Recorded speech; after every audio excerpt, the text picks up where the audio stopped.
हाँ, जो राधा नाम न हो तो रसराज मतलब कन्हैया। जो राधा नाम न हो तो रसराज विचारो रो तो, ना हो तो कृष्ण अवतार जपे जा राधे राधे। राधा अलबेली सरकार जपे जा राधे राधे। राधा नाम की अद्भुत महिमा है भक्तों। हमारे ब्रज में तो ऐसे ऐसे संत हैं जो सिर्फ राधा नाम की उपासना करते हैं। सिर्फ राधा, सिर्फ राधा। एक पत्थर पर उन्होंने राधा लिख रखा है और उसी लिखे हुए राधा का पूजन करते हैं, उसी का जाप करते हैं, बस वही उपासना है। केवल श्री राधा श्री राधा श्री राधा। भगवान श्री कृष्ण राधा रानी के चरण दबाते हैं। भगवान श्री कृष्ण राधा रानी के चरणों को दबाते हैं। लोग कहते हैं श्री कृष्ण वृंदावन छोड़कर चले गए, राधा से प्रेम किया था तो छोड़कर चले क्यों गए? अरे भाई, जब राधा रानी से पूछा गया क्या कृष्ण छोड़कर गए हैं, तो राधा रानी ने कहा जो रोम रोम में बसा हुआ है, जो प्राणों में बसा हुआ है, जो श्वासों में बसा हुआ है, वो जा कैसे सकता है? जमाने के लिए चले गए पर राधा रानी के लिए छोड़ी गए थे। राधा रानी के तो प्राण बन करके कृष्ण ही समाये थे। ये तो जगत की आंखों के लिए जरा सा नजारा था कि चले गए। हमारी वो आंखें नहीं है, वो दृष्टि नहीं है जो दृष्टि ये देख सकें कि कृष्ण गए नहीं। कृष्ण का एक रूप गया है, एक रूप यही है। अनेक रूप रूपाय विष्णवे प्रभु विष्णवे। अद्भुत महिमा है श्री राधा रानी की। जब भगवान ने गोवर्धन उठाया तो ब्रजवासियों ने पूछा लाला तुम में इतनी शक्ति कहां से आएगी? तब भगवान बोले कछु माखन को बल बढ़्यो, कछु गोपन करी सहाय, और श्री राधा की कृपा भई मैंने गिरिवर लियो उठाए। राधे राधे जपले मनवा दुख मिट जाएंगे, राधा नाम को सुनकर कान्हा दौड़े आएंगे। हाँ, वृंदावन की महिमा प्यारे कोई ना जाने, प्रेम नगरिया मनमोहन की प्रेमी पहचाने। ब्रज गलियों में झूम झूम के मन की तपन बुझाऊं, ब्रज की लता पता राधे राधे गाऊं, मैं राधे राधे गाऊं, मैं श्यामा श्यामा गाऊं, मैं राधे राधे गाऊं, मैं श्यामा श्यामा गाऊं। अद्भुत महिमा है। निधिवन जी में जहाँ कन्हैया रास रचाते हैं, प्रेम भरी अपनी बांसुरिया आप बजाते हैं। प्यारे राधा रमण बिहारी, प्यारे राधा रमण बिहारी, चरणों में लग जाऊं, ब्रज की लता पता राधे राधे गाऊं, मैं राधे राधे गाऊं, मैं श्यामा श्यामा गाऊं, मैं राधे राधे गाऊं, मैं श्यामा श्यामा गाऊं। ये जो वृंदावन की महिमा है कौन जानेगा भैया? इस महिमा को वही जान सका है जिन्हें वो जनाना चाहे। छैल छबीले कृष्ण प्रिया तेरी याद सताती है, कू कू कह कर काली कोयल दिल तड़पाती है। छैल छबीले कृष्ण प्रिया तेरी याद सताती है, कू कू कह कर काली कोयल दिल तड़पाती। दिल, ये जो दिल तड़पाना है ना, ये भगवान की कथा आकर्षित करती है। वृंदावन धाम हमें बुलाता है। छैल छबीले कृष्ण प्रिया तेरी याद सताती है, कुह कुह कह कर काली कोयल दिल तड़पाती है। छीन लिया सब तूने मेरा, छीन लिया सब तूने मेरा, यार कहाँ अब जाऊं, ब्रज की लता पता मैं राधे राधे गाऊं, मैं राधे राधे गाऊं, मैं श्यामा श्यामा गाऊं, राधे राधे गाऊं, मैं श्यामा श्यामा गाऊं। आज भगवान का मन है रास रचाने का। गजब की बांसुरी बजती है वृंदावन बसैया की, करूं तारीफ मुरली की, या मुरली के बजैया की। भगवान की बांसुरी जब बजी, वृंदावन बंसी बजी, मोहे तीनों लोक वे तीनों मोहे नहीं रहे काहे की ओर। अद्भुत बांसुरी बजाई भगवान। जब बांसुरी बजी तो भगवान ने बांसुरी किने के लिए बजाई? भगवान ने गोपियों के संग रास रचाया। मेरा सवाल आपसे, भगवान ने गोपियों के संग रास रचाया तो भगवान ने अच्छा किया कि नहीं किया? ठीक किया कि नहीं किया? कई लोगों को बड़ी समस्या, महाराज जी भगवान ने रास क्यों रचाए, गोपियों के संग रास रचाए। आज मैं रास की पूरी जानकारी आपको दूंगा, पूरा ज्ञान रास के बारे में, क्यों रास रचाया गया, जिनके संग रास रचाया गया वो कौन थी, इत्यादि प्रश्नों के उत्तर आज मिलेंगे। मुझे बस ये बताओ कि भगवान ने गोपियों के संग जो रास रचाया, यह लीला सही थी या गलत थी आपके हिसाब से? यदि सही थी तो क्यों, कैसे?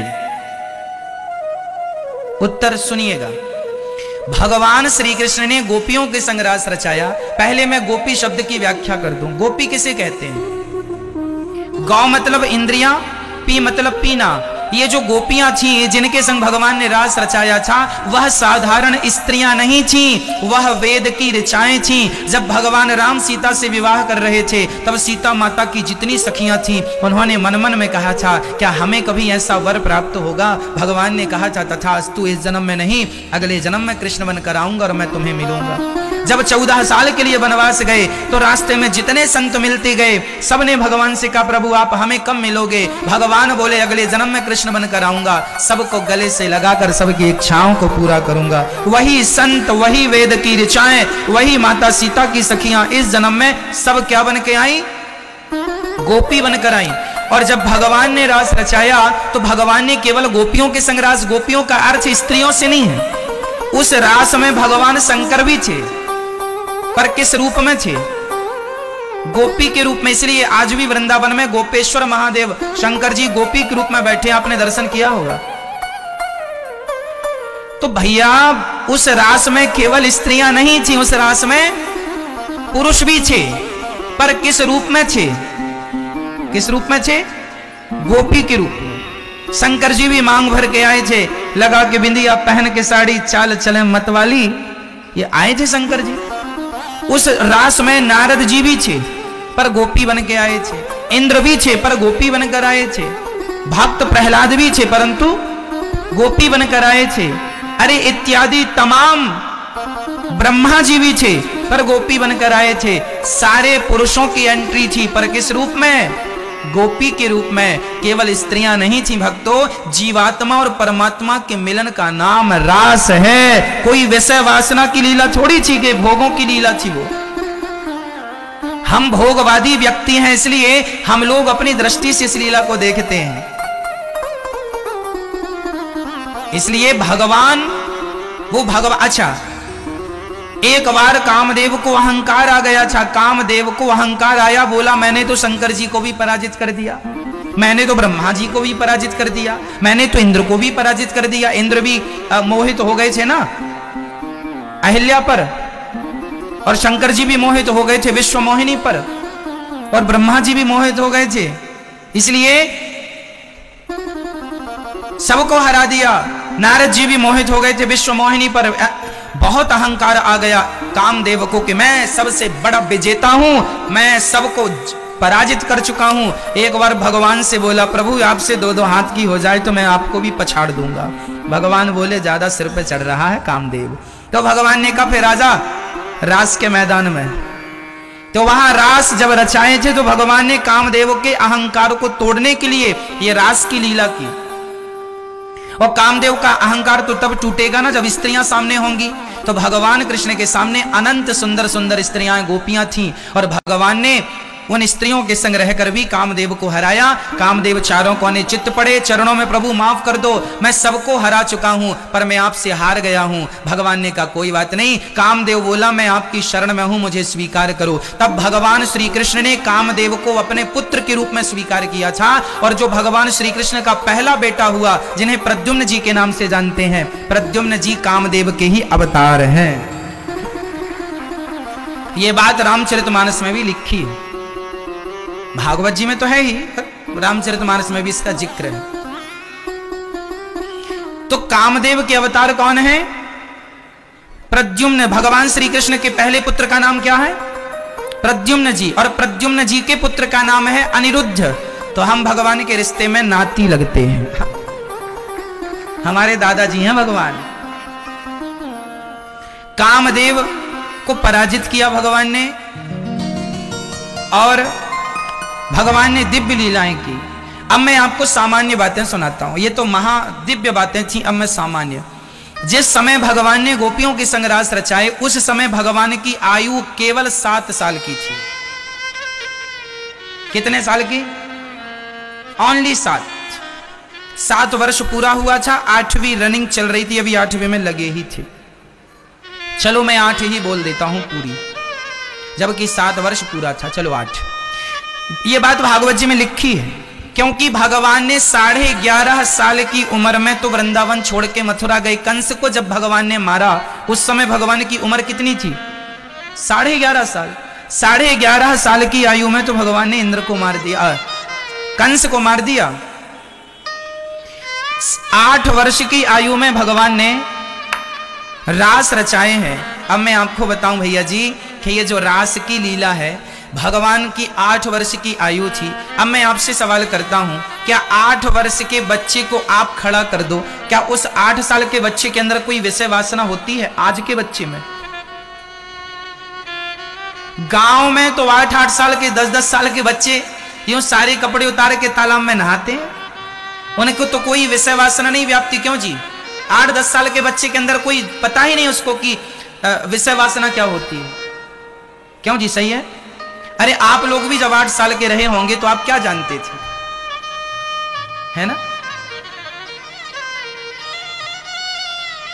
तो भगवान की आयु उस समय 8 वर्ष की थी। यदि मैं सामान्य दृष्टि से भी देखूं तो 8 साल के बच्चे पर कामदेव का कोई प्रभाव नहीं होता। उस दृष्टि से भी यह लीला अनुचित नहीं थी और भगवान की यह दिव्य लीला है, अनुचित कैसे होगी? प्रिय भक्तों, यह रास पर कुछ लोगों को संदेह होता है कि भगवान ने तो स्त्रियों के संग रास रचाया। अरे पागल, उस समय भगवान 8 साल के थे और जिन गोपियों के संग रास रचाए वो गोपियां कितनी बड़ी थी? कोई 40 साल की थी, कोई 50 साल की डोकरी थी, कोई 30 साल की थी। दुहंत्यो भी ययुः काश्चित् दोहम हित्वा समुत्सुका। एक सखी के बारे में लिखा है कि वो अपने बच्चे को दूध पिला रही थी, मतलब उनके बच्चे भी थे उन सखियों के जिनके संग भगवान ने रास रचाया।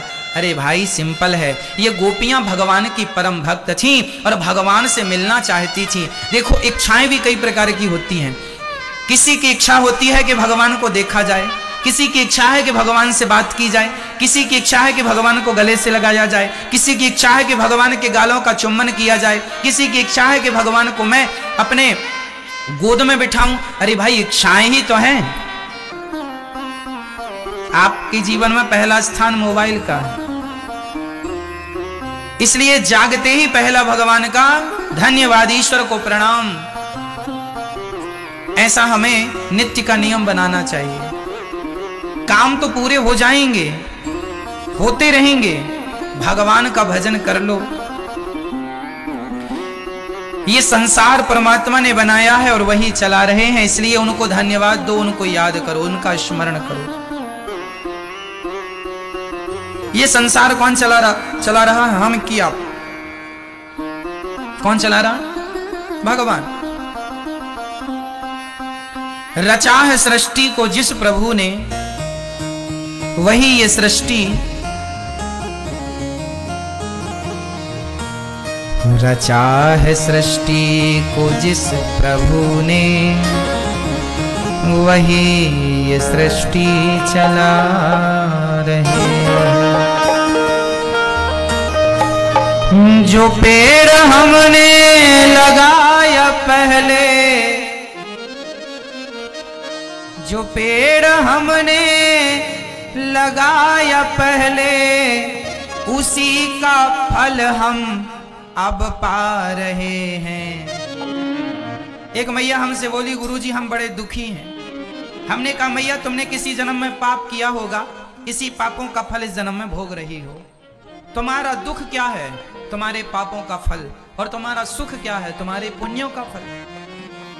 आप यदि दुखी हैं, यदि आपको पति थर्ड क्वालिटी का मिला है, तो आपके पास पुण्य कम थे।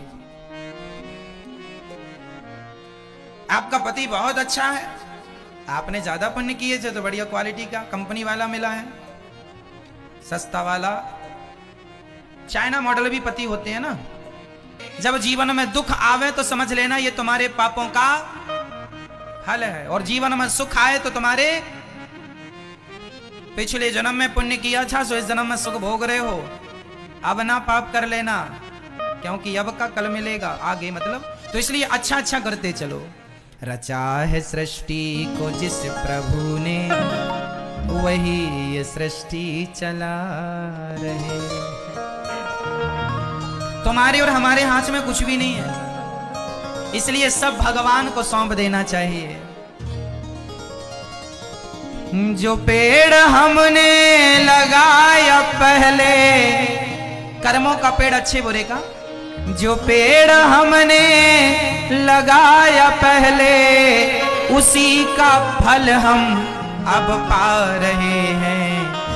रचा है सृष्टि को जिस प्रभु ने, वही ये सृष्टि चला रहे हैं। मस्ती से दोनों हाथ उठाइए और आनंद लीजिएगा। एक एक शब्दों पर ध्यान दीजिएगा।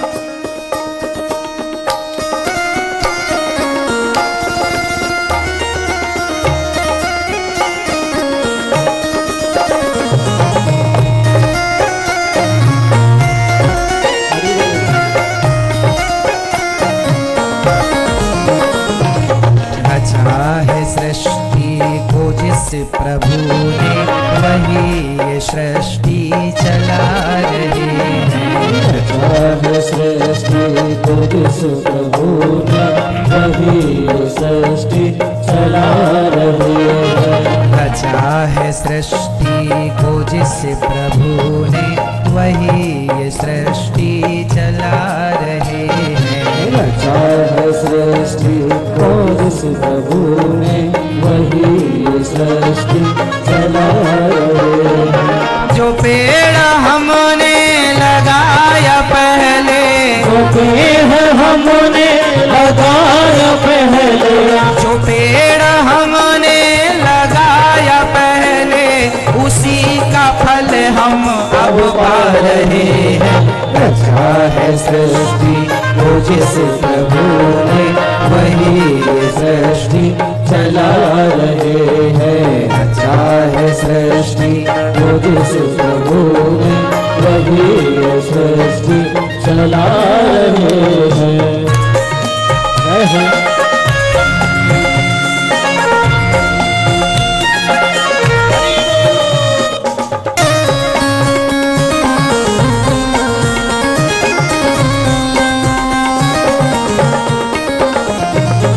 इसी धरा से शरीर पाए, इसी धरा से शरीर पाए, इसी धरा में फिर ये समाए, इसी धरा में फिर ये समाए। इसी धरा से हमें शरीर मिला है, और अंत में इसी धरा में हमारा शरीर समा जाएगा। हाँ, इसी धरा से शरीर पाए, इसी धरा से शरीर पाए, इसी धरा में इसी धरा में फिर ये समाए। है सत्य नियम यही धरा का, है सत्य नियम यही धरा का, है सत्य नियम यही धरा का। एक आ रहे हैं, एक जा रहे हैं। रचा है सृष्टि को जिस प्रभु ने, वही ये सृष्टि चला रहे हैं। रचा है सृष्टि को जिस प्रभु ने, वही ये सृष्टि चला रहे हैं।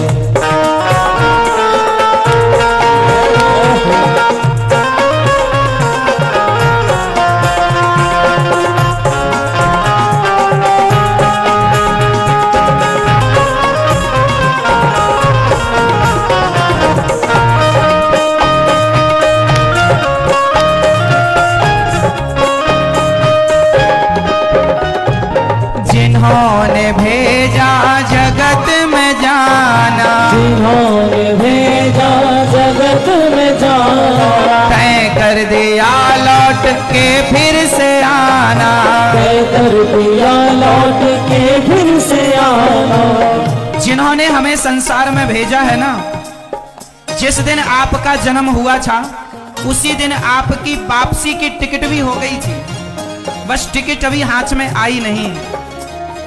जिस दिन आए थे ना संसार में, उसी दिन जाने का रिजर्वेशन भी हो गया है।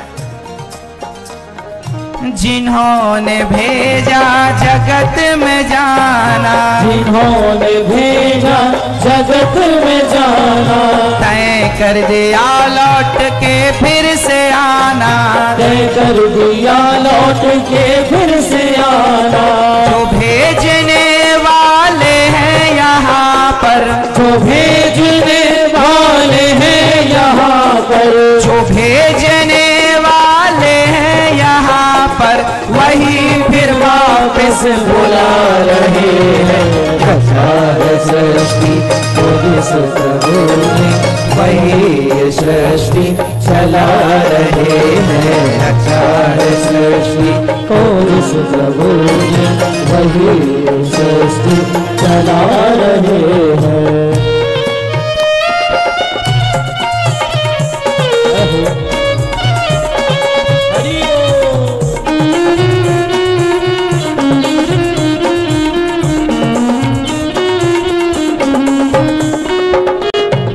बैठे हैं जो धान की बालियों में, बैठे हैं जो धान की बालियों में, समाए मेहंदी की लालियों में, समाए मेहंदी की लालियों में। हर डाल हर पाते में समा कर, हर डाल हर पाते में समा कर, हर डाल हर पाते में समा कर, फूल रंग बिरंगे खिला रहे हैं।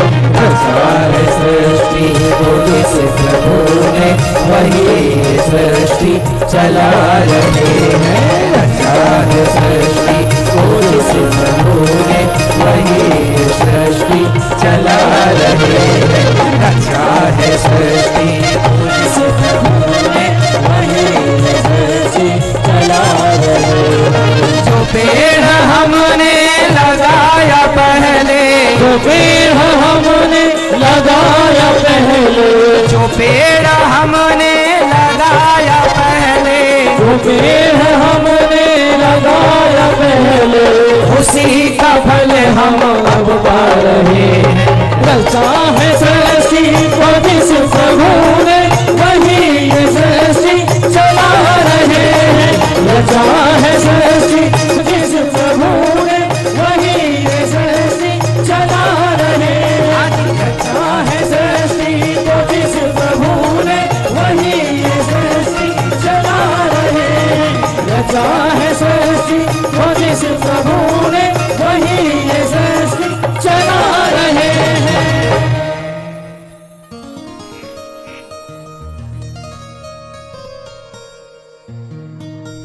जो पेड़ हमने लगाया पहले, उसी का फल हम अब पा रहे हैं।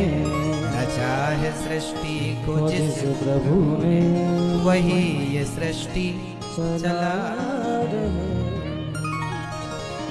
जिन्होंने भेजा जगत में जाना। कर्म तुम्हारे हाथ में है, फल तुम्हारे हाथ में। बच्चे एग्जाम देते हैं, एग्जाम देना तुम्हारे हाथ में है। रिजल्ट आना, नंबर बनना, डिवीजन बनना, ये तुम्हारे हाथ में। तुम अच्छे कर्म करोगे तो डिवीजन अच्छा होगा। तुमने कर्म में लापरवाही की तो फिर तुम्हारा भविष्य खतरे में। तुम्हारा कर्म ही तुम्हारा भाग्य है। सिंपल भाषा में समझा दूं, वर्तमान का किया हुआ कर्म तुम्हारे लिए कल के लिए क्या बन जाएगा तुम्हारा।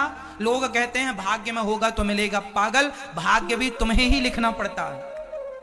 हमारा भाग्य हमें ही लिखना है। अच्छे कर्म करेंगे तो भाग्य में अच्छा लिखा जाएगा, बुरे कर्म करेंगे तो भाग्य में बुरा लिखा जाएगा। तुम्हारे भाग्य का निर्माता तुम खुद ही हो, तुम ही अपने भाग्य विधाता हो। परमात्मा कौन है फिर? मैं बताऊं कि परमात्मा कौन है। आप कचहरी कोर्ट जाते हैं तो वहां पर क्या होता है, आपको स्टाम्प पे कुछ लिखवाना हो तो वहां पर आपको बोलना पड़ता है, ये लिखो ये लिखो ये बताओ। वहां पर टाइपर होता है, वो अपने से थोड़ी लिख देता, जो आप बताएंगे वो लिखेगा। वसीयतनामा बनवानी है या कुछ भी एग्रीमेंट बनवाना है, आपको बोलना पड़ता है। उसी तरह परमात्मा को आप बोलते हैं, मैंने इतना पाप किया, इतना पुण्य किया। तुम्हारे सामने टीवी पर स्क्रीन पर दिखता है ना, वहां पर तुमने कितना पाप किया, पुण्य किया। तुम्हारे पाप और पुण्य के आधार पर तुम्हारा भाग्य बना के भगवान 10 रुपए के स्टाम्प पे पकड़ा देते हैं, वही तुम्हारी किस्मत होती है।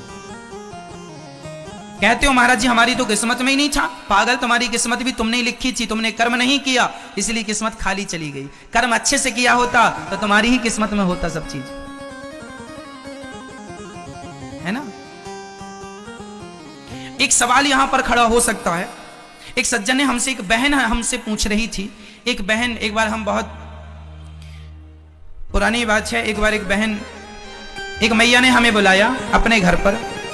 हम घर पर गए तो मैया की जो बेटी थी, उस बेटी ने हमसे एक सवाल कर दिया। बोले महाराज जी हम एक बात समझाओ। हमने कहा बोलो बहन क्या है। उन्होंने कहा हम एक चीज समझ में नहीं आई, आप कहते हैं कि कर्म करो।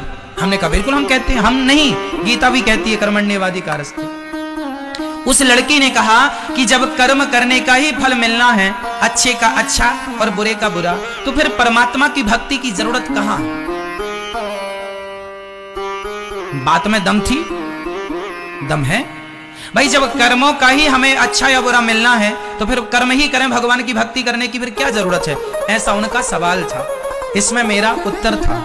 अब मैंने उनको उत्तर दिया, आपको भी देता हूं। ये सवाल आप में से बहुत लोगों का हो सकता है कि जब कर्म ही प्रधान है, कर्म ही करने का फल मिलता है तो कर्म ही सब करें, फिर भक्ति की क्या जरूरत है। आज मैं इस प्रश्न का उत्तर दूंगा। इससे जुड़ा एक और सवाल आपसे, बताओ कर्म जरूरी है कि धर्म जरूरी है?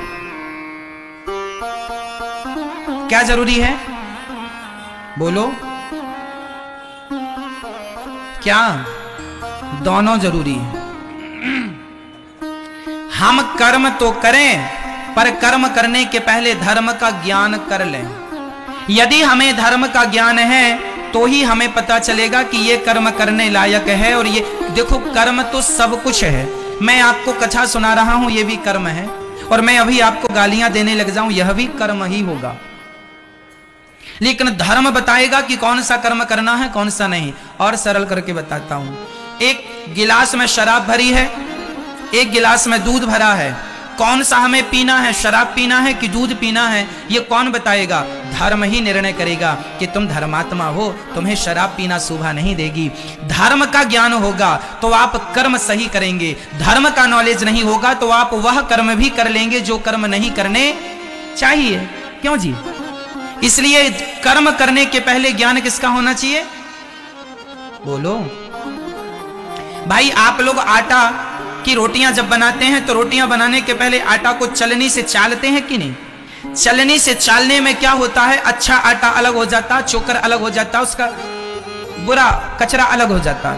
उसी तरह जो धर्म है वह चलनी है। धर्म ही बताती है कि कौन सा कर्म करें। एक बेटा माँ की आरती उतारता है, वह भी कर्म है। और एक बेटा लाठी लेकर अपनी माँ को मार रहा है, ये क्या कर रहा है? जोर से बोलो भाई। माँ कुछ भी करो वो कर्म ही है। माँ की आरती उतारो, यह भी कर्म है। और लाठियों से मारने लग जाए कोई तो यह भी कर्म है, लेकिन धर्म बताएगा कि आरती उतारने का कर्म तो करना है, पर माँ का अपमान कभी नहीं करना, उसको प्रताड़ित कभी नहीं करना। धर्म का ज्ञान होगा तो आप उचित कर्म करेंगे, और नॉलेज नहीं होने से आप वह कर्म कर डालते हैं जो आपको जीवन में नहीं करने चाहिए। बात समझ में आ गई? तो धर्म और कर्म में ये अंतर है, मैंने अंतर आपको समझाया, हाँ या ना? समझ में आया? अब मैं उस प्रश्न का उत्तर देता हूं जो एक बहन ने मेरे से पूछा। बहन का प्रश्न था कि जब कर्म ही जरूरी है तो फिर धर्म की क्या जरूरत है, फिर भगवान की क्या जरूरत है? हमने कहा बहन देखो होता क्या है, एक गुरुजी के दो चेले थे। एक छोटे से दृष्टांत से आपका सवाल हल हो जाएगा। एक गुरुजी के दो चेले थे। एक चेला वैश्या के घर जाता था और वैश्या का मुजरा देखता था, और एक चेला सत्संग में आता था और कथा सुनता था। बड़ा भगत था, भगवान का भजन करता था, कथा सुनता था, भगवान के लिए रोता था। और दूसरा शिष्य था, वह मुजरा देखता था, वैश्या के संग में रहता था। एक दिन वह वैश्या के संग से लौट रहा था, अचानक उसे रास्ते में सोने से भरी थैली मिल गई और ढेर सारा सोना मिल गया। और यह सत्संग करने वाला जब लौटा तो इसके पांव में लोहे की कील घुस गई, हड्डी तक पहुंच गई। लंगड़ाता हुआ गुरुजी के पास गया, वैद्य जी ने निकाल कर इलाज किया। इस शिष्य ने गुरुजी से कहा, गुरुजी भगवान का न्याय गलत है। क्यों गलत है बेटा? गुरुजी देखो ना, वो वैश्या के घर जाता था तो उसे सोना मिला, और मैं सत्संग में जाता था तो मुझे लोहे की कील घुस गई पांव में, जबकि कील उसे लगनी चाहिए था और सोना मुझे मिलना चाहिए था, क्योंकि मैं भक्त हूं, मैं सही रास्ते पर हूं। पर विधाता ने अन्याय किया है, उनका निर्णय गलत है, डिसीजन गलत है। गुरुजी ने कहा बेटा कोई निर्णय गलत नहीं, कोई डिसीजन गलत नहीं है, तू वर्तमान को देख सकता है, परमात्मा भविष्य को देखते हैं। गुरुजी तो आप समझाइए क्या समाधान है? गुरुजी ने कहा बेटा वो जो वैश्या के घर जाता था ना, वह पिछले जन्म में उसने बहुत पुण्य किया था, इस जन्म में उसे राजा बनना था, लेकिन वैश्या की संगत करने से उसका सारा पुण्य खत्म हो गया और जरा सा सोना में ही उसे संतोष करना पड़ेगा। उसे आज के दिन क्या बनना था? राजा। लेकिन वैश्या गलत संगत कर करके उसने अपने पुण्य को समाप्त कर लिया और जरा से सोने से उसे संतोष करना पड़ रहा है। और तुझे पांव में कील इसलिए घुस गई क्योंकि आज ही तेरी मृत्यु का दिन था, आज तुझे मरना था, लेकिन तूने सत्संग किया, तूने भक्ति की, तो भगवान ने तेरी मौत को एक लोहे की कील से तब्दील कर दिया और तेरी मौत को जरा से दर्द से काट दिया, दर्द में बदल दिया, जरा से दर्द में।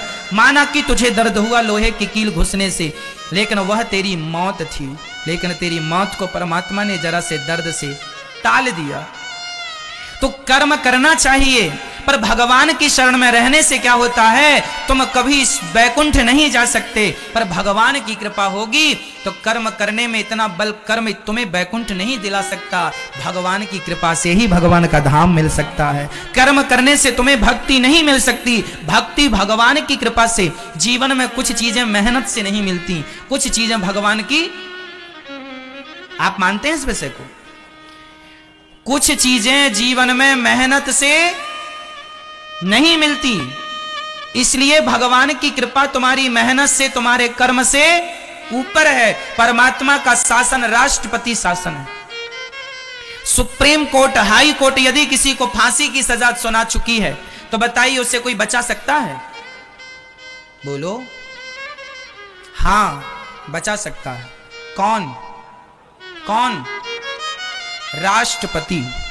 हमारे भारत का कानून है कि सुप्रीम कोर्ट और हाई कोर्ट यदि किसी को फांसी की सजा सुनाई है और वह अपराधी यदि राष्ट्रपति को पत्र लिखे कि मुझे माफ कर दो, राष्ट्रपति ने उसे क्षमा कर दिया, तो सुप्रीम और हाई कोर्ट के आदेश को भी, जो हमारे राष्ट्रपति हैं उनकी बात को सुप्रीम कोर्ट और हाई कोर्ट नहीं काट सकती। ये कानून हमारा है, हाँ या ना? बोलो हाँ या ना? इसे मौत की सजा हो गई है सुप्रीम और हाई कोर्ट से, लेकिन इसे राष्ट्रपति ने माफ कर दिया तो ये बच गया, सारा केस खत्म। उसी प्रकार परमात्मा का हाथ हाई कोर्ट से ऊपर है, परमात्मा स्वयं राष्ट्रपति है। कोई नरक जाने वाला भी होगा और भगवान की कृपा दृष्टि पड़ जाए तो भगवान उसे अपने बैकुंठ में बुला लेते हैं, कोई रोक नहीं सकता, कोई काट नहीं सकता। भगवान का शासन राष्ट्रपति शासन है, स्वतंत्र शासन है, कब किस पर कृपा हो जाए कोई नहीं जानता, इसलिए उनकी शरण में रहने के फायदे बहुत है, नुकसान एक भी नहीं।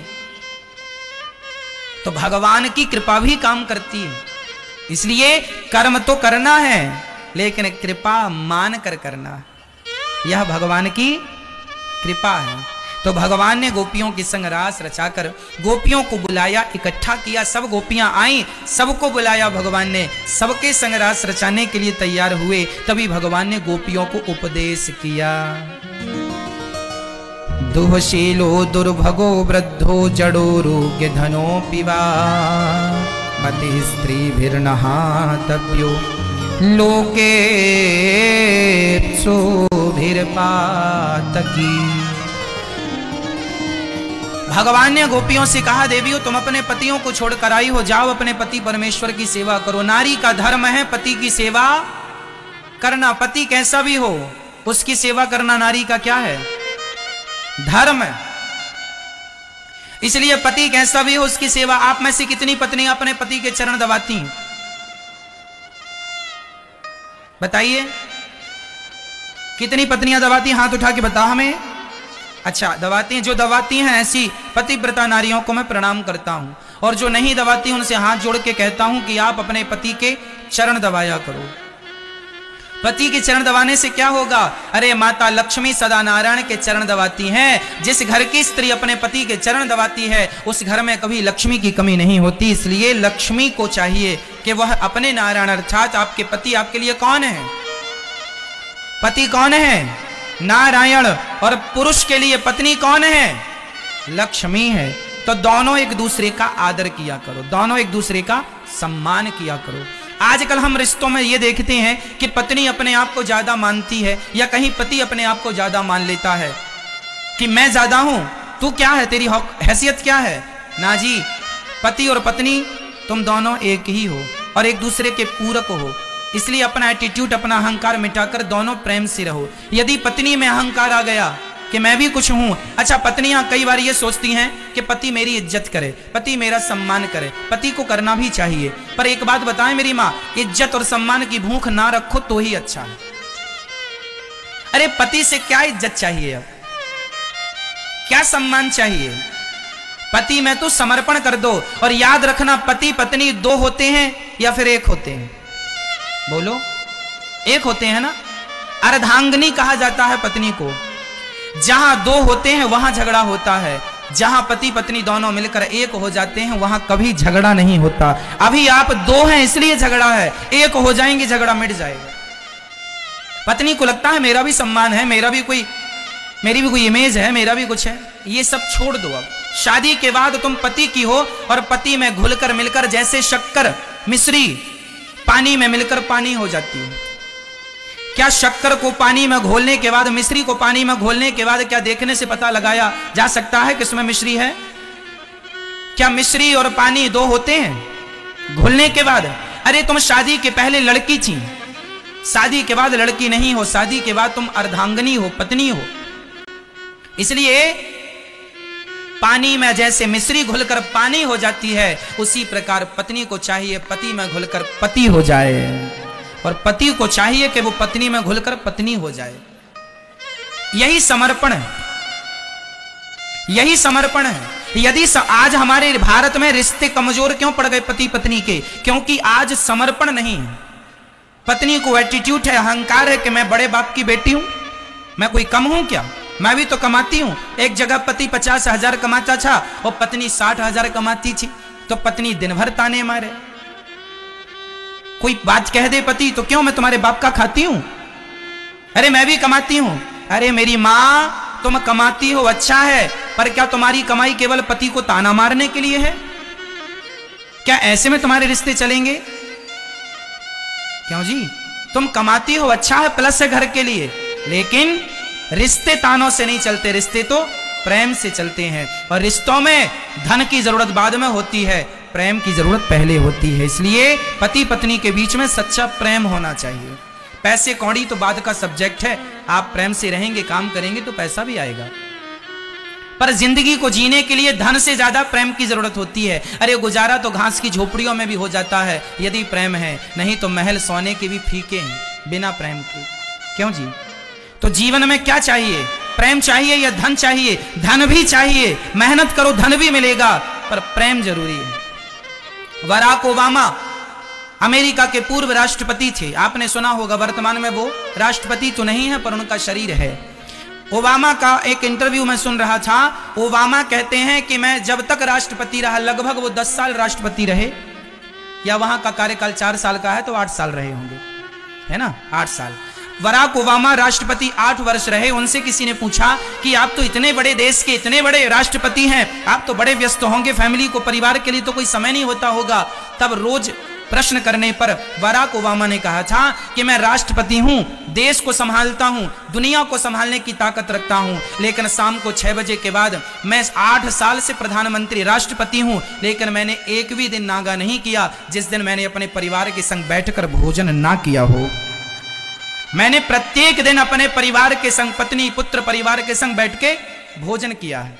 मतलब काम की जगह काम हो, प्रेम की जगह प्रेम हो, बातों की जगह बातों। गृहस्थी ऐसे चलती है, सिर्फ काम काम काम काम काम नहीं। अरे पत्नी को भी समय दो, पति को भी समय दो, पुत्रों को भी समय दो, बच्चों को भी समय दो, और व्यस्ततम जीवन से समय निकालो। परिवार पहले नंबर पे होना चाहिए। आप जितना भी कर रहे हैं, किसकी खुशी के लिए कर रहे हैं? पैसा कमा रहे हैं, मेहनत कर रहे हैं, पसीना बहा रहे हैं, किसके लिए? परिवार के लिए। और परिवार ही खुश नहीं है, तुम्हारी कमाई बेकार है। इसलिए परिवार की खुशी जरूरी है, जिसमें पत्नी की खुशी, बच्चों की खुशी और पति की खुशी। पति का धर्म है कि वह पत्नी का ख्याल रखे, और पत्नी का धर्म है कि वह अपने पति का ख्याल रखे। और मैं गृहस्थ जीवन का एक बढ़िया सा सूत्र देता हूं, याद कर लेना, कभी झगड़ा नहीं होगा। इसके बाद झगड़ा हो जाए तो हमें बात कर लेना हमसे। बोल दूं, 20 करोड़ की बात है, सुन लेना, आपके खाते में 20 करोड़ आ जाएंगे। पति पत्नी को यदि प्रेम भरा जीवन जीना है, मधुर जीवन जीना है, तो एक बात का ध्यान रखना होगा, पत्नी सदा अपने पति की तारीफ करती रहे। पत्नी सदा अपने पति की क्या करती रहे? तारीफ। आप बहुत अच्छे हैं, आप बहुत जिम्मेदार हैं, ऐसा। तारीफ भी ये नहीं कि आपकी आंखें अच्छी हैं, गाल अच्छे हैं, बाल अच्छे, ये वाली नहीं, ये तो सब आम है। तारीफ ऐसी नहीं। तारीफ ऐसी, सुनो मैया, सुन लो, फिर पंचायत कर लेना घर में। अभी कहने लगी क्या? नहीं, मैया भी कहने लगी आप बहुत अच्छे हैं, घर में कहना, अकेले में। आप बहुत अच्छे हैं, आप बहुत जिम्मेदार हैं, आप अपने काम को बहुत सजगता से, ईमानदारी से निभाते हैं। आप जो भी करते हैं बड़ी सफाई से, अच्छे ढंग से अपने कार्य को अंजाम देते हैं। जो भी बिजनेस करते हैं, व्यापार करते हैं, जो भी करते हैं, एक प्रोत्साहन। यदि फैक्ट्री में नुकसान हुआ, आज दुकान डाउन, कम चली, आज व्यापार में लॉस हो गया, लाख रुपए का, 2 लाख का नुकसान हो गया, तो पत्नी को क्या करना चाहिए कि पत्नी को अपने पति को सांत्वना देनी चाहिए। आप घबराइए मत, अरे 1,00,000 2 लाख का ही तो नुकसान हुआ है, कभी फायदा भी तो हुआ था, हानि लाभ तो प्रकृति का नियम है, चलता रहता। ऐसे समझाना चाहिए पत्नी को। क्या समझाना चाहिए? कि हानि लाभ तो चलता। अब कई पत्नियां ऐसी होती हैं, पति ने जरा कहा नुकसान, कई पति पत्नियों को नहीं बताते कि नुकसान हो गया है। क्यों नहीं बताते? क्योंकि पतियों को पता है अब भी गाना गाने लग जाएगी। अब इसे संभालने के लिए 2-4 लोग बुलाना पड़ेगा। इससे हम क्या उम्मीद करें? जबकि पत्नियों का स्वभाव ऐसा नहीं होना चाहिए। तुम झांसी की रानी हो और तुम आजकल कॉकरोच से डर रही हो। कहां से कहां आ गए हम, क्या से क्या हो गए देखते देखते। कहां झांसी की रानी और कहां कॉकरोच से डरने वाली। तो पति लोग कई बार अपना दुख दर्द भी पत्नियों से शेयर नहीं करते, इस डर से कि अभी ये परेशान हो जाएगी, क्योंकि इसका दिल कमजोर है। जबकि आपको चाहिए कि अपना दिल मजबूत करके रखना, स्ट्रांग बनना है ना। पत्नी ही एक पति का सहारा होती है। फैक्ट्री में वो काम करता है, उस समय उसके पास वो अकेला बॉस होता है, काम कर रहा है, या वो बॉस है या उसका बॉस है। कई बार ऑफिस में उसको डांट दिया जाता है, काम के प्रति उसको कुछ भी कह दिया जाता है, नौकरी हाथ से चली जाती है, नुकसान हो जाता है, तो पत्नी को चाहिए कि वो समझाए। पति रोने लग जाए तो पत्नी समझाए और कहे कि कोई बात नहीं, हम फिर करेंगे, फिर से शुरू करेंगे, फिर अच्छा होगा, भगवान हमारे साथ हैं, ऐसा प्लस सोचना चाहिए। मतलब विचारों को ना हमेशा शुद्ध रखना चाहिए और पॉजिटिव सोचना चाहिए। नकारात्मकता त्याग दो, नेगेटिविटी छोड़ दो और सदा पॉजिटिव बातें करो, ठीक है। तो पत्नी को चाहिए कि वो पत्नी अपने पत्नी धर्म को निभाए और पति को मोटिवेट करती रहे। दूसरा, अब पति को क्या करना चाहिए? पति को भी पत्नी की जरा तारीफ करते रहना चाहिए। आज पत्नी ने इतनी सुंदर साड़ी पहनी है, जरा बोल दो, झूठे ही बोल दो, बहुत अच्छी लग रही हो, उसे अच्छा लगेगा।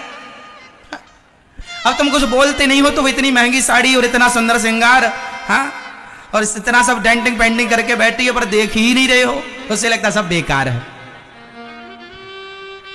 जरा देख लिया करो और रोज कह दिया, जब भी दिखे बढ़िया से सजी धजी बोल दिया करो, क्या खूब लगती हो,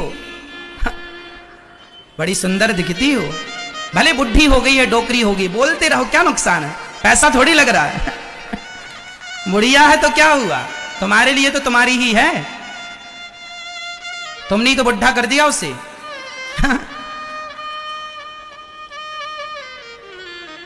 तो बोलने में भाई पैसा लग रहा, देखो मुस्कान आती है ना होठों पे, आप लोग हंस पड़े, क्या नुकसान था? आप अपनी पत्नी की तारीफ करते रहते, करते रहो, कहते रहो, बहुत अच्छी लगती हो, बहुत सुंदर, और वैसे भी है। तुम्हारा ख्याल कौन रखता है बताओ? समय से तुम्हें भोजन देती है, तुम्हारा ख्याल रखती है ना, समय से तुम्हारा पूरा ख्याल, तुम्हारा कपड़ा धुलती है, तुम्हारे सारी चीजें, जूते तक साफ कर देती है, तुम्हारे सारी तैयारियां। अरे पत्नी घर से चली जाए, पत्नी जिनकी नहीं है, जिनकी पत्नियां मर गई हैं, उनसे पूछो, उनका घर वीरान है,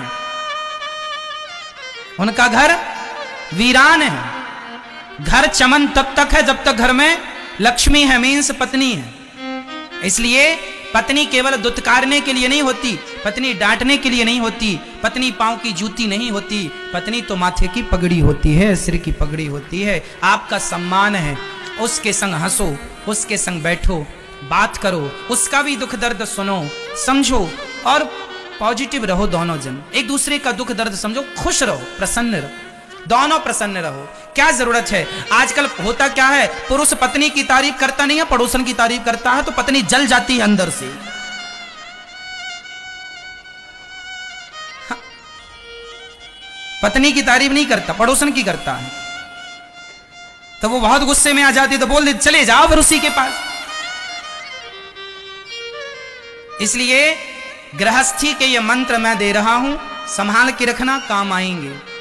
एक सज्जन मेरे पास आए, बोले महाराज जी मेरी पत्नी उसने आत्महत्या कर ली, फांसी लगा ली। मैंने कहा क्यों? बोले महाराज जी जब तक जिंदा थी, सच्ची बताऊं, मैंने कभी प्यार से उससे कभी बुलाया नहीं, प्यार से कभी उससे बात नहीं की, सदा डांटता रहा। आज मर गई तो पता लग रहा है कि उसकी कमी कितनी बड़ी है, खल रही है वो कमी। उसकी कमी केवल वही पूरी कर सकती थी, अब कोई नहीं कर सकता। जब तक जिंदा है प्यार कर लो, श्वासों का कोई भरोसा थोड़ी है, कब किसकी पूरी हो जाए। इसलिए कह दो प्यार से कि तुम अच्छी हो, मरने के बाद फिर किससे कहोगे? उसकी तस्वीर से कि तुम बहुत अच्छी थी? अरे जीते जी उससे ही कह दो, मरने के बाद तो फिर सब कहते ही हैं अपने अपने ढंग से। जीते जी मैं अलग ढंग का व्यक्ति हूं, मैं ये मानता हूं कि मरने के बाद मत रोया करो किसी की अर्थी पर, किसी के ऊपर, मरने के बाद ना रोइए। अरे जब तक वो जिंदा है प्यार से उसे सुकून दीजिए, सुख दीजिए, उसकी होठों पे मुस्कान दीजिए। अरे जिंदा हूं तो प्यार बांट लो, प्यार दे दो। मरने के बाद आंसू तो दुश्मन भी बहाएंगे, मरने के बाद रोने वालों की कमी थोड़ी होती है। जो हमें कभी मोहब्बत की नजर से देखते भी ना थे, वह भी आज रोने के लिए आएंगे, वह भी मेरे जनाजे में जाएंगे। अर्थ क्या है, मेरे मरने पे तो देश जमाना रोएगा ही रोएगा। जब तक मैं जिंदा हूं तो प्यार कर लो, प्यार से कह दो, प्यार से बोल लो। माँ है, माँ से प्यार कर लो, पांव दबा दो, माँ के होठों पे मुस्कान ले आओ। मर जाएगी तो उसकी तस्वीर को छाती से लगा के तो औलाद रोती ही है, पर जिंदा थी तो तुमने कितनी सेवा की। तस्वीर छाती से लगा के रोने से कोई सच्चा बेटा नहीं होता। जब तक माँ जिंदा होती है उस माँ की सेवा तुमने की होगी, और माँ की आंखों से आंसू खुशी के आए होंगे कि वाह भगवान, मेरे बेटे जैसा भगवान सबको बेटा देना। तब तुम्हारा बेटा होना सफल हो जाएगा। रोने से कोई तुम सच्चे बेटे ना कहलाओगे कि तुम अच्छे सच्चे बेटे हो। लेकिन हमारे भारत में रिवाज उल्टा है। यहां बहुएं सास की सेवा, जिंदा सास है, बहुत सारी बहुएं तो अपनी सास की सेवा अच्छे से करती हैं, खूब ख्याल रखती हैं। उन बहुओं को तो मैं प्रणाम करता हूं और उन बहुओं की चरण धूली तो माथे पे रखता हूं। लेकिन कुछ बहुएं ऐसी हैं जो अपनी सास को एक गिलास पानी और 2 रोटियां भी नहीं देती। बूढ़ी माँ अकेली बना के खाती है, पांव चलते नहीं, हाथ चलता नहीं, शरीर चलता नहीं, 2 रुपए की कमाई नहीं है, सरकार के वो वृद्धा पेंशन के भरोसे जिंदा है, 600 500 300 रुपए महीने के, उस पर क्या उसकी रोटियां पक जाएंगी? तुम अपनी माँ को रोटियां नहीं देते, सासू माँ को। और जब सास मर जाती है तो वही बहुएं जो गिलास भर पानी नहीं देती थी, वही फ्रंट में बैठ बैठ कर रोती हैं, सासू माँ मर गई, सासू माँ। काहे रो रही हो? ये नाटक किसे दिखा रही हो तुम? क्या भगवान जान नहीं रहा कि तुम कैसी बहू हो? दुनिया वालों को बेवकूफ बना रही हो कि खुद बेवकूफ हो? परमात्मा से क्या छिपा है, मैं क्या सोच रहा हूं, यह भी मेरे श्याम सुंदर जान रहे हैं। यहां चींटियां, यदि इस चटाई के नीचे चींटियां होंगी तो वो चींटी भी क्या सोच रही है, उसकी सोच को भी परमात्मा पढ़ रहा है। उससे क्या छिपा है? तुम अपनी सास को गिलास भर पानी और 2 रोटियां तो दी नहीं, और सास के मर जाने पे बाल्टियों से बहू आंसू बहा रही है। इतना पानी ही पिला दिया होता तो कुछ दिन और जिंदा रह जाती तुम्हारी सास। केवल रोने के लिए बहुएं हैं। कुछ बहुएं इतनी चतुर हैं, फ्रंट में बैठ के रोती हैं, जहां आने वाले लोगों की सबसे पहली नजर बहू पे पड़े, ताकि लोगों को लगे बहुत प्यार करती थी। और कितनी चतुर बहुएं होती हैं, कई बार तो रोती रोती बहुएं बेहोश हो जाती हैं। ये वही बहुएं हैं, गिलास और पानी नहीं पिलाई और देखो बेहोश हो रही, कितनी बड़ी नाटकबाज है ये। तुम्हें क्या लग रहा कोई देख नहीं रहा? परमात्मा तुम्हें कोड़े और मारेगा इस बात के कि तुम रो रही उल्टा। सेवा तो की नहीं हो तुम, पानी तो तुमने पिलाया नहीं, पांव तो तुमने दबाए नहीं, और रोने के लिए खूब। इतना नाटक ना किया करो, दिखावा बिल्कुल नहीं, रियल सब चीजें अच्छी होती है। किसी के मरने में ना रोइए ना, मैं कहता तो किसी के मरने में ना रोइए,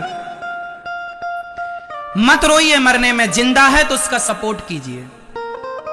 क्यों जी? रोना अच्छा है कि जीते जी उसका सपोर्ट सहयोग करना अच्छा है, उसकी होठों पे मुस्कान देना अच्छा है। मरने के बाद रोने लगे, कौन सा तुम्हारा बड़प्पन है ये? कौन सी समझदारी है ये? सवाल ये खड़ा नहीं होगा कि तुम कितना रोए मरने के बाद, जमाना ये पूछेगा कि तुमने जीते जी कितना सहयोग किया था, कितना सपोर्ट किया था उस व्यक्ति का। जनाजा उठाने के लिए बहुत लोग आएंगे, लेकिन जब मैं उठ रहा होऊंगा, तरक्की कर रहा होऊंगा, तो लोग पांव पकड़ पकड़ के खींचते। जब तुम्हारे सहारे की जरूरत थी तब तो तुम मुंह दिखाए नहीं, अब जनाजा उठाने चले आए। क्यों झूठी जिंदगी जीते हो मेरे भाई? क्यों नहीं सच्ची जिंदगी जीते? क्यों दिखावे में चल रहे हो? लोग कहते हैं लोग क्या कहेंगे, जमाना क्या कहेगा। अरे जमाना केवल यही कहेगा कि राम नाम सत्य है, राम नाम सत्य है, यही कहता है। इसलिए जमाने की परवाह ना किया करो। मैं परवाह नहीं करता कि आप क्या कहेंगे मेरे बारे में। जो कहना है साफ साफ कहता हूँ, सच्ची बात कहता हूँ, जो महसूस करता हूँ वो कहता हूँ। रियल जिंदगी को, रियल रिश्तों को, रियलिटी में ज्यादा आनंद है, दिखावे में आनंद नहीं है। क्यों जी? रिश्तों में दिखावा ना हो, रियलिटी हो, प्यार हो, मोहब्बत हो, सच्चा प्रेम हो। मां से सच्चा प्यार करो, मां की सेवा करो, पत्नी से सच्चा प्यार करो, पत्नी का ख्याल रखो, पति से सच्चा प्यार करो, बच्चों से प्यार करो, और बच्चों को केवल प्यार नहीं संस्कारी बनाओ, संस्कारी बनाओ। रिश्तों की गंभीरता को समझो। आज जो रिश्ता तुम्हारे बगल में है, पास में है, कल है, कल रहेगा नहीं, इसकी कौन गारंटी लेगा? इसलिए रिश्तों को जिया करो। छोटी छोटी बात में आप नाराज हो जाते हैं, गुस्सा हो जाते हैं, बातों में कोई दम नहीं होती। कसमें, वादे, प्यार, वफा सब बातें हैं, बातों का क्या?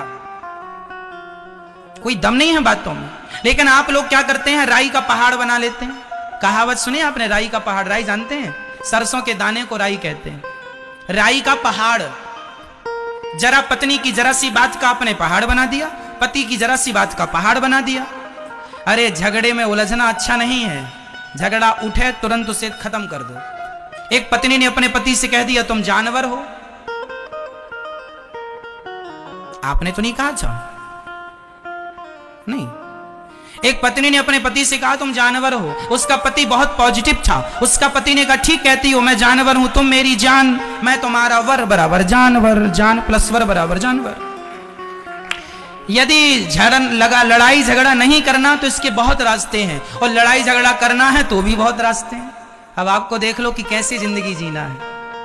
रास्ते तो गुजारने हैं, चलना है ही हमें, हंसते हंसते चलो या रोते रोते चलो, मर्जी। इसलिए मैं कहा करता हूं खुश रहा करो, खुश रहा करो, हर हाल में प्रसन्न रहा करो। जीवन का सबसे मूल मंत्र है प्रसन्न। इस धरती में आप जो भी कर रहे हैं सब प्रसन्नता के लिए कर रहे हैं, और सब करके भी प्रसन्न नहीं हुए तो सब करने का अर्थ क्या। इसलिए हमेशा हैप्पी रहो। बोलो घी, असली बोलो, मैं ये डालडा ना बोलो, देसी घी बोलो, घी ऐसे ऐसे बोलो, ही।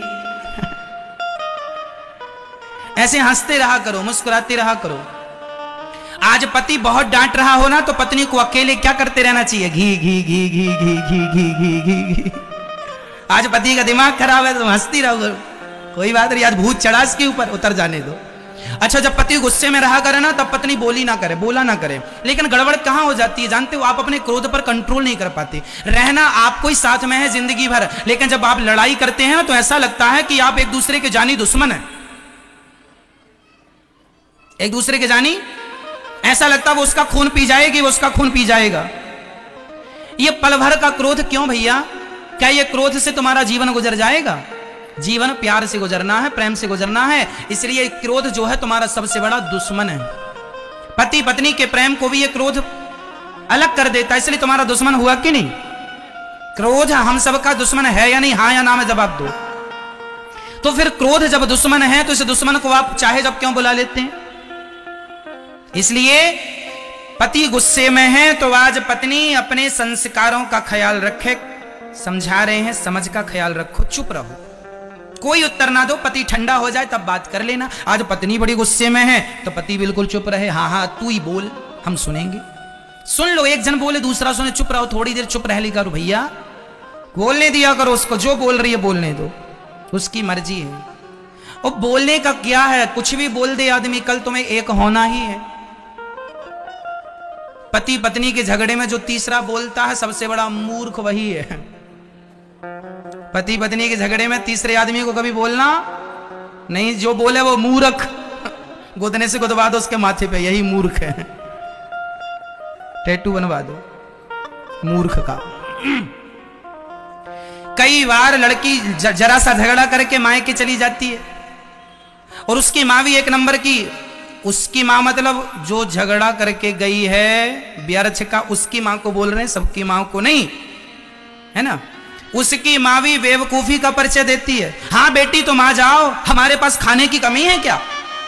आ जाओ, यहीं रहना मायके में, और हम दामाद जी से बात करेंगे। क्यों दामाद जी, आपने हमारी बेटी को जरा सा भी सुख नहीं दिया। पति समझा रहा, सासू माँ वो जरा सी बात पे लड़के चली गई है। अरे हम सब जानते हैं तुम कितने गहरे पानी में हो। लो भैया, ये सासू माँ और घी डाल रही है आग में। स्वाहा, बेटी का सुख स्वाहा, बेटी का पति स्वाहा। बेटियों का घर बर्बाद करने में माताओं का बहुत हाथ होता है। मम्मी का, माँ का, सारी माँ का नहीं, 95% माँ का। क्या गलती होती है रिश्तों में, बताता हूं। बताओ किसके घर में झगड़ा नहीं होता, ये बताओ।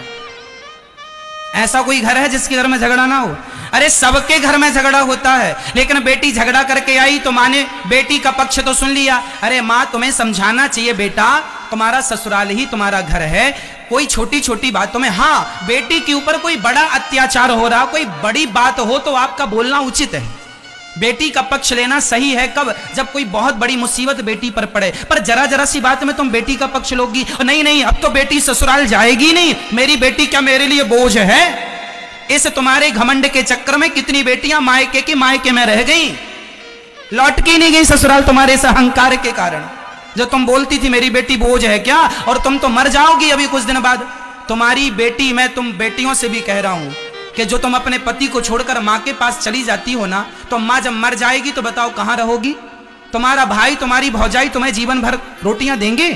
भौजाई ताने मारेगी कि अपने पति की तो हो ना सकी, मेरी हो जाएगी। खा लो, सहन कर लोगी ताने भाई भौजाई के। इसलिए हाथ जोड़ता हूं, रिश्तों को बना लेना सरल है, निभा लेना कठिन है। आज भारत में रिश्तों को निभाना सिखाया ही नहीं जाता। हमारी रामचरितमानस में लिखा है, जब माता सीता विदा हो रही थी तो माता सीता की मां समझा रही है, बेटी आज से तेरा पति ही तेरा भगवान है, आज से हम तेरी मां नहीं, तेरी सास तेरी मां है, तेरा ससुर तेरा पिता है। पहले की मां अपनी बेटी को विदा करने से पहले समझाती थी, बेटी अब तेरा मरा हुआ शरीर वापस आएगा तो रख लूंगी, पर जीते जी वापस ना आना। अब ससुराल ही तेरा घर है, वहीं जीना है वहीं मरना है। तेरा ससुर तेरा पिता है, तेरी सास तेरी माँ है, हमें भूल जाना। और दो बातें घर में होती हैं बेटी, चुपचाप सहन कर लेना, सास को उत्तर ना देना, जिठानी को उत्तर ना देना, बर्दाश्त करना बेटी। रिश्तों में बर्दाश्त करना होता है, सहन करना बेटी, सहन करना होता है। तब की माँ कहती थी बेटी सहन करना, और आज की बेटी कहती है कुछ भी हो बताना, गुंडे भिजवाऊंगी। तो ऐसे में तुम रिश्ते चला लोगी? बेटियों के रिश्ता काहे बर्बाद कर रही हो? क्यों बेटियों की दुश्मन बनी पड़ी हैं ये माताएं? बताओ, रिश्तों को चलाने में समझदारी चाहिए कि नहीं? और सबसे जरूरी चीज है सहनशीलता। बताओ, रिश्तों में सहन करना जरूरी होता है कि नहीं? अरे पति भी डांटता है, कई बार तो गाली दे देता है पत्नी को, तो क्या तुम भी पति को गाली दे दोगी? इससे तुम समझदार कहलाओगी? कुत्ते ने तुम्हें काटा तो तुम भी काट लो, हिसाब बराबर। मेरी मां, रिश्ते समझ से चलते हैं, गुस्से से नहीं। रिश्ते कैसे चलते हैं? समझदारी से। और सुनो, रिश्तों में सहनशीलता चाहिए। क्या चाहिए? जोर से बोलो, और जोर से बताओ, आप सहनशील हो या नहीं? पत्नी गाली देगी तो सहन करना पड़ेगा, पति गाली देगा सहन करना पड़ेगा, सास गाली देगी सहन करना पड़ेगा, ससुर गाली देगा सहन करना पड़ेगा। सह लोगी तो अच्छी पत्नी कहलाओगी, पर बात बात में मुंह फुला के मायके आ जाओगी तो चाइना मॉडल कहलाओगी।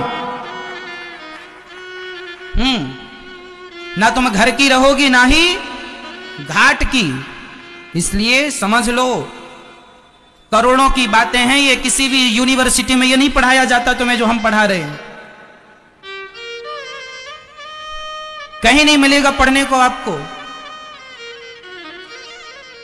सहन जरूरी है। एक पत्थर भी भगवान कब होता है? जब वह छेनी और हथौड़े की चोट को सहता है। एक पत्थर भी भगवान कब होता है? जब छेनी और हथौड़े की चोट को सहता है। जो पत्थर, एक पत्थर नारियल तोड़ा, एक पत्थर पर नारियल तोड़ा जा रहा था और एक पत्थर पर दूध दही चढ़ाया जा रहा था, तो जिस पर नारियल तोड़ा जा रहा था उस पत्थर ने पूछा, अरे भैया तुम भी पत्थर हो, हम भी पत्थर हैं, तुम पर लोग नारियल, तुम पर दूध चढ़ाते हैं, हम पर नारियल तोड़ते हैं। मंदिर में दो पत्थर होते हैं, एक नारियल तोड़ने के लिए और एक पूजा करने के लिए भगवान, दोनों ही पत्थर के हैं। तो नारियल तोड़ने वाले पत्थर ने कहा, यार तू भी पत्थर हम भी पत्थर, क्यों तुझ पर लोग दूध चढ़ा के तुझे प्रणाम करते हैं और हमें नारियल तोड़ते हम पर? तब मूर्ति ने कहा, भैया तुझे भी मूर्तिकार ने मूर्ति बनाने को उठाया था, पर तू छेनी और हथौड़े की चोट खाकर टूट गया, टूट जाने से तू नारियल तोड़ने के काम आ रहा है। और मैं उस मूर्तिकार की हर चोट, छेनी और हथौड़े की हर चोट को सहता गया। आंखों में उसने छेनी मारी, मैं सहता गया, गालों पर छेनी मारी, मैं सहता गया, अधरों पर छेनी मारी, मैं सहता गया। और जब हर चोट को सहा, मैं भगवान बन के पूज रहा हूं। जो पत्थर चोट खाकर टूट गया वह कंकड़ बन गया, और जो पत्थर चोट सह गया वह शंकर बन गया। बिना सहे तो पत्थर भी भगवान नहीं होता, तो तुम बिना सहे महान हो जाओगी या हो जाओगे? इसलिए जीवन में क्या जरूरी है मेरी मां? सहनशीलता। पति ने कुछ कह दिया, पत्नी ने कुछ कह दिया, बातों को दिमाग में रखो। मैंने एक दिन समझाया था, बातों को दिल से ना लगाया करो, हाँ या ना? तो आज से कौन कौन पति पत्नी प्यार से रहेंगे बिना लड़ाई झगड़ा? यदि आपने गलती की हो, लड़ाई झगड़ा चल रहा हो, तो सॉरी बोलिए अपनी पत्नी और अपने पति को। छोड़ो कल की बातें, कल की बात छोड़ो, कल की बातें, कल की बात पुरानी। नए दौर में मिलके लिखेंगे फिर से नई कहानी। मिलजुल के रहो भैया। जहां सुमति तहां संपत्ति नाना, जहां कुमति तहां विपत्ति निदाना। आप सभी पति लोग अपनी पत्नी को रोज आई लव यू बोलेंगे।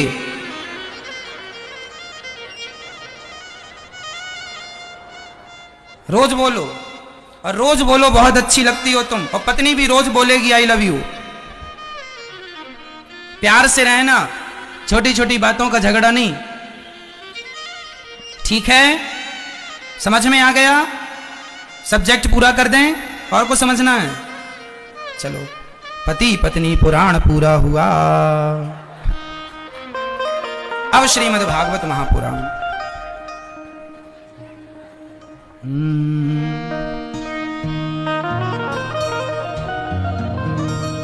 भगवान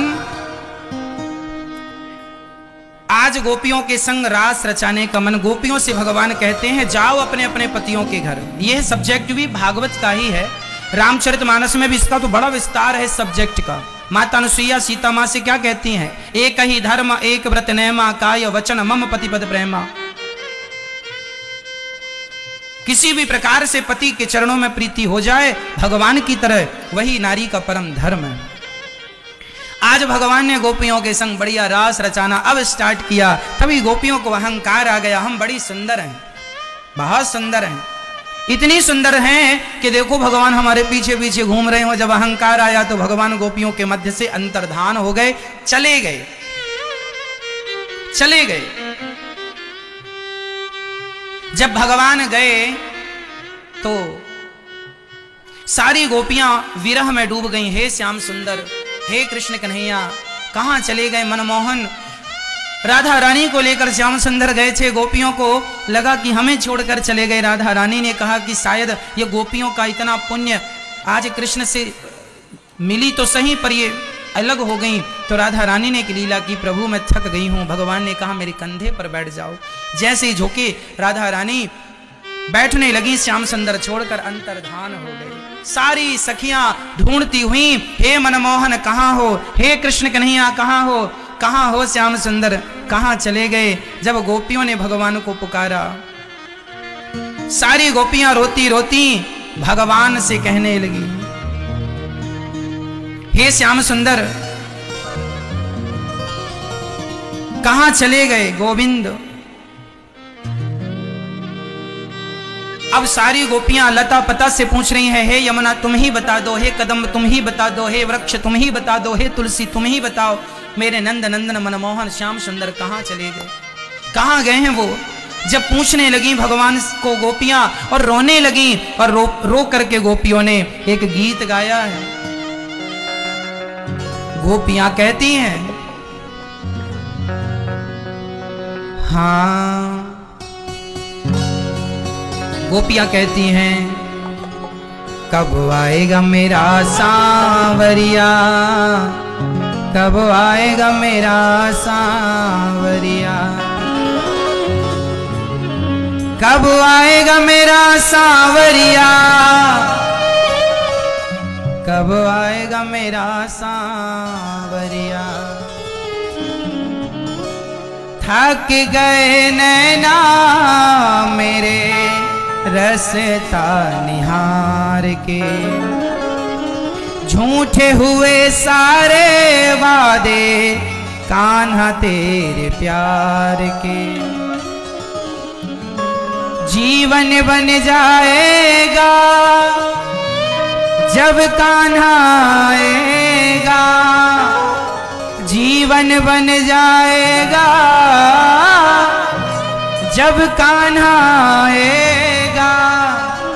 वो मेरे आंसू पहुँच कर मुझे गले लगाएगा, मेरे आंसू पहुँच कर मुझे गले लगाएगा।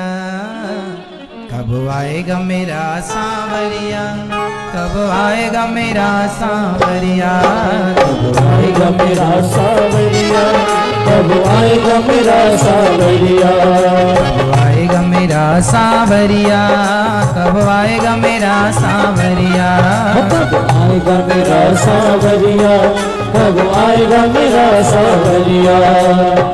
थक गए नैना मेरे रसता निहार के, थक गए नैना मेरे रसता निहार के। झूठे हुए सारे वादे कान्हा तेरे प्यार के, झूठे हुए सारे वादे कान्हा तेरे प्यार के। जीवन बन जाएगा जब कान्हा आएगा, जीवन बन जाएगा जब कान्हा आएगा।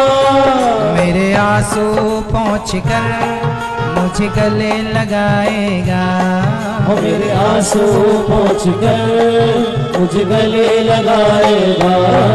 कब आएगा मेरा सांवरिया, कब आएगा मेरा सांवरिया, कब आएगा मेरा सांवरिया, कब आएगा मेरा सांवरिया।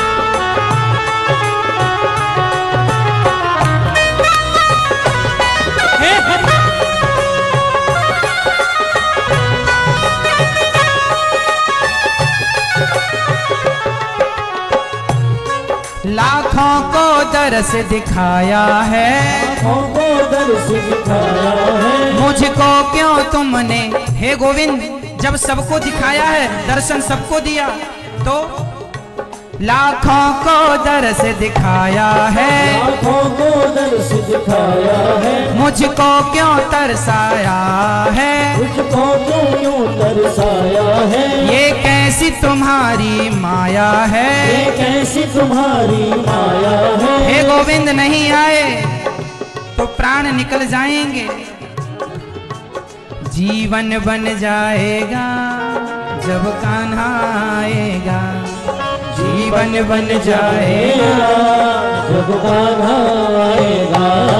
कब आएगा मेरा सांवरिया, कब आएगा मेरा सांवरिया, कब आएगा मेरा सांवरिया, कब आएगा मेरा सांवरिया। आजा रे आजा रे आजा रे आजा रे ओ आजा रे आजा रे आजा रे आजा रे आजा रे आजा रे आजा। जब नहीं आए तो गोपियों ने कहा मेरा कोई ना सहारा बिन तेरे, मेरा कोई ना सहारा बिन तेरे, नंदलाल सवरिया मेरे, मेरा कोई ना सहारा बिन तेरे, नंदलाल सवरिया मेरे। हरि आ जाओ हरि आ जाओ, हरि आ जाओ, हरि आ जाओ, हरि आ जाओ, हरि आ जाओ, हरि आ जाओ, हरि आ जाओ। मेरी नैया लगा दो पार, हरि आ जाओ एक बार, मेरी नैया लगा दो पार, हरि आ जाओ एक बार।